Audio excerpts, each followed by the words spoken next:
বিএনপির ভারপ্রাপ্ত চেয়ারম্যান তারেক রহমান ও জিয়াউর রহমানকে নিয়ে কটূক্তিমূলক বক্তব্য, মব সৃষ্টিকারী ও আইন শৃঙ্খলার অবনতির প্রতিবাদে আশুলিয়ায় বিক্ষোভ মিছিল করেছে ঢাকা জেলা যুবদল। আজ বেলা 11:30টার দিকে আশুলিয়ার পলাশবাড়ি থেকে একটি বিক্ষোভ মিছিল বের করা হয়।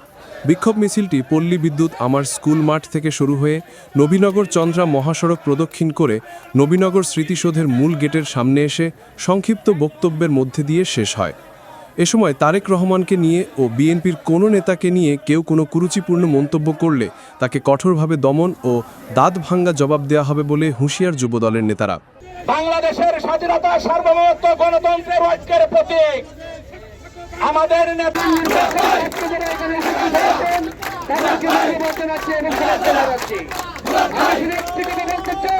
এ সময় ঢাকা জেলা যুবদলের সভাপতি ইয়াসিন ফেরদৌস মুরাদ, সাধারণ সম্পাদক আয়ুব খান ও ঢাকা জেলা যুবদল নেতা ইয়ার মোহাম্মদ ইয়াসিন সরকার শাওন সহ আরও অনেকে উপস্থিত ছিলেন।